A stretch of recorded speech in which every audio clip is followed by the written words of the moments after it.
ගොඩක් ආදරෙන් ඔයාලා හැමෝම අපේ channel එකට පිළිගන්නවා. ඉතින් අද කියලා දෙන්නේ මේ කාලයට ගොඩක් වැදගත් වෙන පෝෂණීය ගුණයෙන් අනෝන කෑමක් ගැන. අබකොළ සම්බෝලයක් තමයි අපි අද හදාගන්නේ. ඉතින් ඔයා වීඩියෝ එකට අලුත් කෙනෙක් නම් subscribe කරලා එකතු වෙන්න. මතක ඇතුව ඔයාලගේ රසවත් අදහසත් අපිට පහලින් comment කරන්න. එහෙනම් අපි වීඩියෝ එකට ගිහින් බලමු කොහොමද මේ රසවත් අබකොළ සම්බෝලය හදාගන්නේ කියලා. මේ විදියට අබකොළ අරන් තියෙනවා.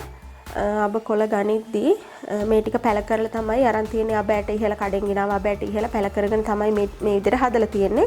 ඊට පස්සේ පැලේ මෙන්න මේ විතර ප්‍රමාණයකට ආවහම මුළුත් එක්කම උදුරගෙන තියෙනවා මේ විදිහට.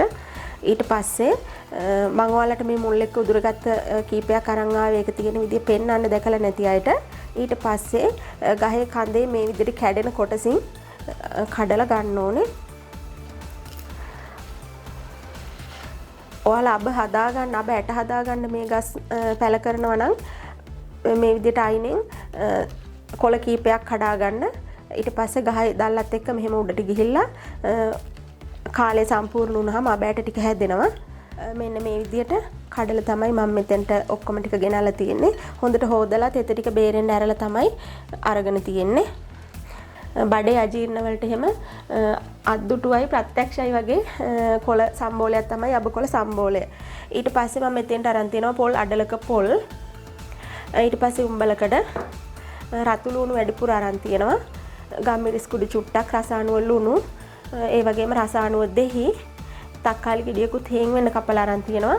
අමු මිරිස් කරල් 3ක් විතරත් ওই විදිහට කපලා අරන් තියෙනවා. ඔය ටික තමයි ඕන. අපි මුලින්ම අබකොළ ටික කපා ගමු.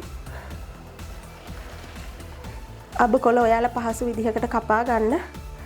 මම මේ විදිහට අතේ තමයි පුරුදු විදිහට කපා ගන්න.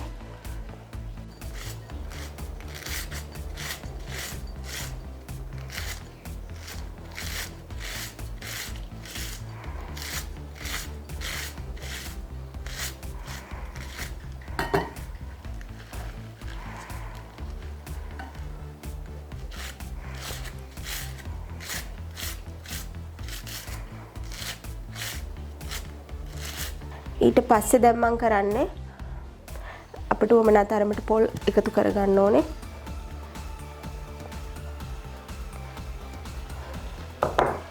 උම්බලකඩ ටික රතු ලුණු ටික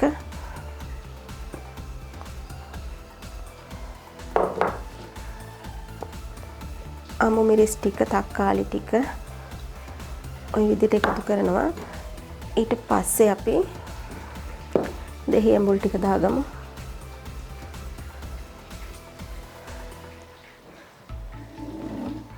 දෙහි ඇඹුල් වගේ දේවල් ඔයාලගේ රසායනෝ එකතු කරගන්න. දැන් මම ගම්මිරිස් කුඩු තේ හැඳි භාගයක් විතර එකතු කරනවා. ඊට පස්සේ ලුණු තේ හැඳි කමාරක් විතර එකතු කරලා සම්බෝලේ චුට්ටක් අනලා අපි බලමු ලුණු මදිද කියලා. ගොඩක් අත තද කරලා මිරිකෙන විදියට මේක අනන්න නැතුව අත බුරුලෙන් අනා ගන්න ඕනේ.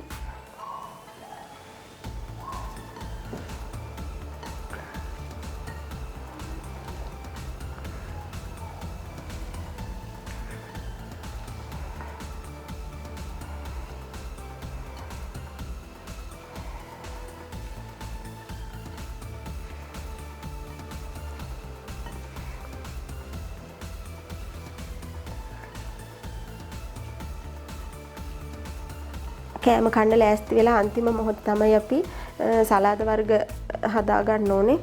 නැත්තම් වතුර ගතියක් එනවා ඒවට. මේ විදියට අනලා ලුණු කොහොමද තියෙන්නේ කියලා බලමු.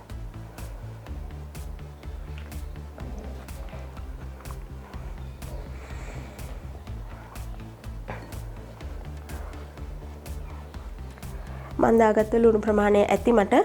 ඔන්න මම දැන් රසවත් අබකොළ සම්බෝලයක් හදාගෙන තියෙන්නේ.